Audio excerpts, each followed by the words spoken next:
Welcome to the Teacher in Service today on Instagram in the Classroom. This in-service will be provided by Tara Apgar, Timothy Craig, Sasha Davis, and Michaela Romberger.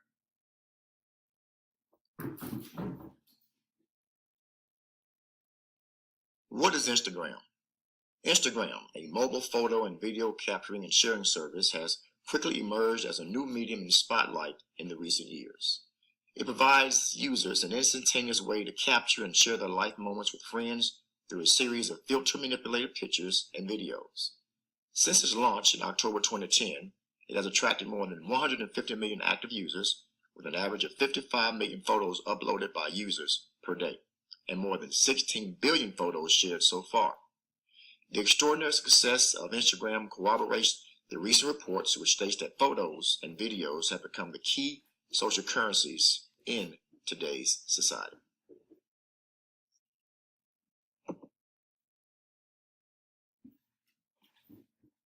What are the benefits of Instagram for education? Geotagging is the process of adding geographical identification metadata to various content such as photographs, videos, websites, or SMS messages. Such metadata usually consists of latitude and longitude, though they can also include altitude, bearing, distance, accuracy data, and place names. Geotagging can help users browse and watch the images with their location-specific information in an intuitive way. This can provide high-quality support for teaching, which is added benefit for today's learners. In addition, geotagging-enabled information services can also potentially be used to find location-based news, websites, or other learning resources. These can also provide learners and instructors with further reference information. Geotagging can tell users the location of the content of a given picture or other media or the point of view, and conversely, on some media platforms, show media relevant to a given location.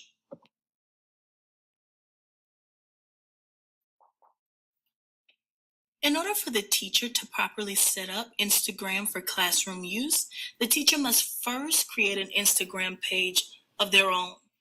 It will be a teacher page and labeled as a teacher page. This is the page in which the teacher will use to provide feedback to the students. After the teacher has set up the Instagram page, the teacher is responsible for teaching and modeling the do's and the don'ts, the expectations of using Instagram within the classroom.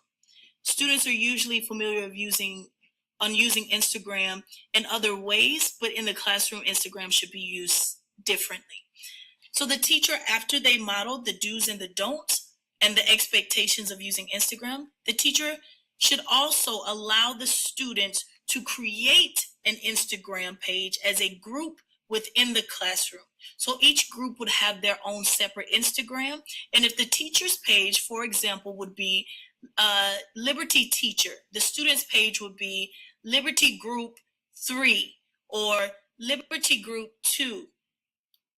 After the students have set up their Instagram page and the password, they will in turn write down the password and the username so that the teacher can monitor it and make sure that they are using it properly in case there is some kind of misuse when it comes to their Instagram page. The teacher has the ability to shut the page down. After the password and the username is given to the teacher will then allow the students to create infographics on their Instagram page, which will give basic information about each of the students in the group, but no personal information will be allowed to be on the Instagram page for the students.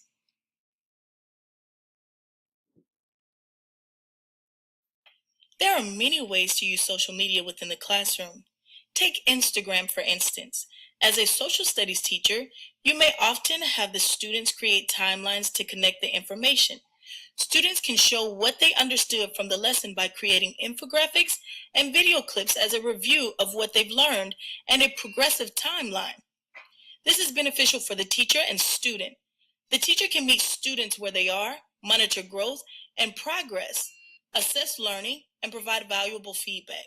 The students will be able to compare their page with other peers, and if they miss a day of class, they can get an understanding and clarity from other Instagram pages and the teacher's feedback.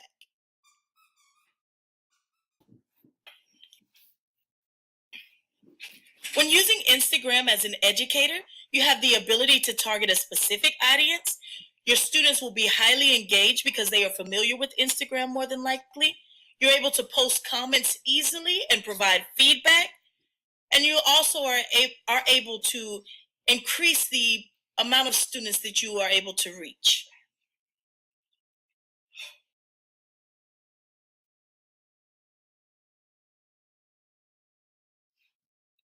Weaknesses in using Instagram as an educator. As with any tool in the classroom, Instagram also has its weaknesses. One of those weaknesses is having an age requirement. Users of Instagram need to be at least 13 years of age. However, the population that we have targeted is generally just becoming 13 or even younger than 13. While one of the advantages of Instagram is such the popularity with this age group, it's also a disadvantage. There are still a large portion of this population that is not familiar with Instagram or is not permitted to have Instagram by parental discretion. Limitations on your content is also a weakness in using Instagram. While there are plenty of content-related images, text, videos on Instagram, there may be limitations with specific contents. Therefore, we cannot solely rely on Instagram in the classroom. There are also additional weaknesses such as safety, which require using internet safety rules to be applied before tasks such as these are given to students. And as always, it is important to inform parents of students' use of social media websites as well as any other internet resource.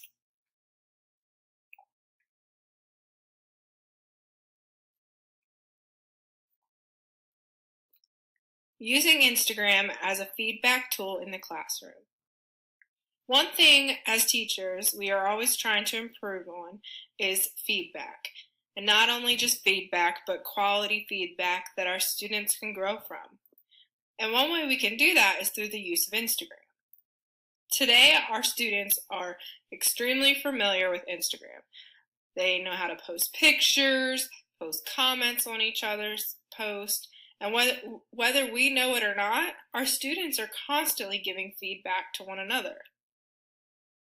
One thing that makes Instagram such an awesome tool to do this is it gives them the ability to provide direct feedback to students. Teachers can comment on individual students' posts, they can comment on group posts. Students can also use this tool to show understanding by using images and text. So not only are teachers giving feedback, but we can also get a better detailed feedback from our students. Teachers are also able to provide quick, growth-producing feedback on student learning. As I mentioned, teachers are able to comment on posts, they're able to send messages, and through this, students are able to get more direct feedback. Too often, we just write a score on the paper and never say what could have been improved, what areas were weak. By using Instagram, we are able to pinpoint weaknesses in our students' work and provide that growth-producing feedback that they need.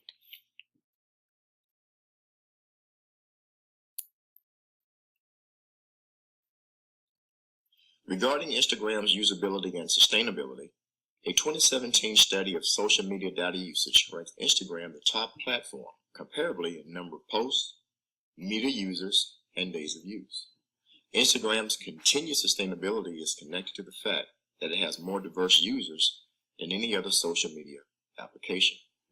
Moreover, regarding sustainability, in the Time magazine article entitled, "This is what the future of Instagram looks like," on his 5th birthday in October 2015, the co-founder and CEO, Kevin Systrom, told Time magazine how he sees the app's community of users coming together to offer a real-time view of the world around us and where the app is headed in changing what the world will look like in the future. His interview can be heard at the following link.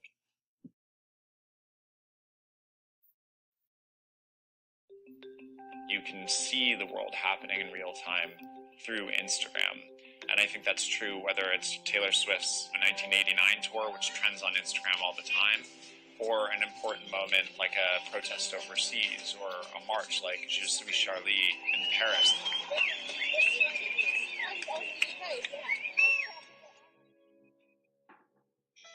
When we launched Instagram nearly 5 years ago now, October 6th of 2010, we tapped launch right before midnight thinking, okay, everyone's asleep.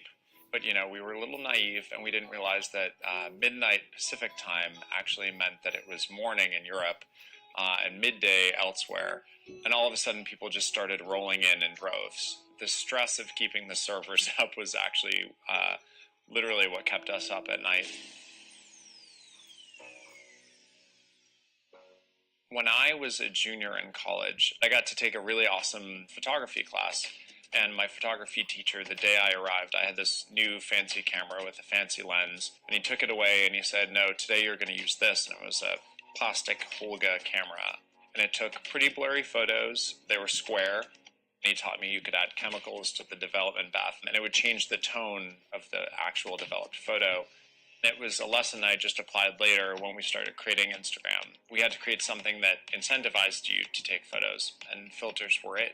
So I'd say that class really put its mark on Instagram in the long run. I wanted, and Mike, my co-founder, wanted to as well, create something where we could share what we were doing in the moment. Images could be an international language. You don't have to speak English to understand someone's photo. Really pivotal moment for us was Hurricane Sandy. The East Coast is being pummeled with the power. An entire coast of the United States came together on social media in a way that I don't think you really saw before.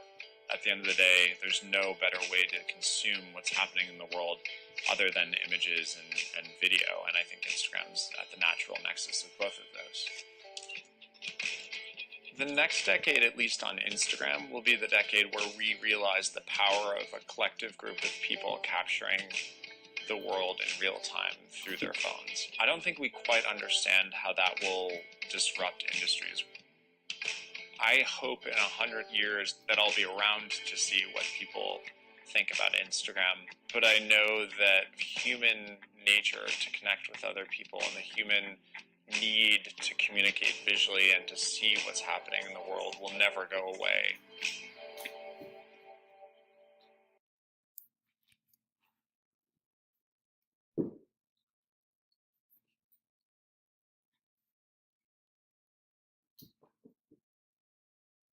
Instagram is a tool that can be used in many different outlets inside the classroom.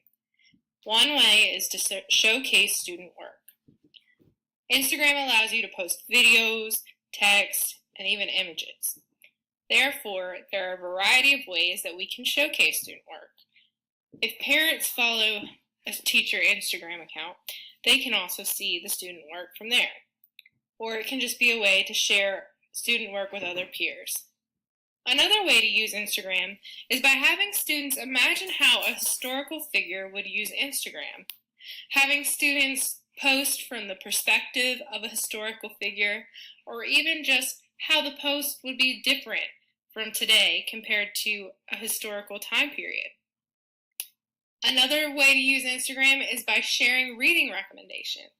Students can share books they have read recently and recommend those to peers, or even give book reviews of stories they didn't like. Scavenger hunts can be done through Instagram. Students can search through Instagram, for example, doing an ABC scavenger hunt, finding different things for each letter on a specific area of content. Another way for a teacher to use Instagram is by documenting student progress. Along with sharing student work, this can be an outlet for teachers to document student progress, and it gives a quick overview of how the student has progressed through the year. There are a variety of ways that Instagram can be used, and these are just a few examples.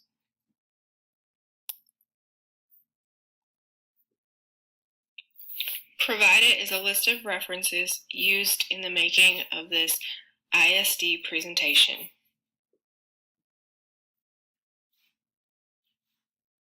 you.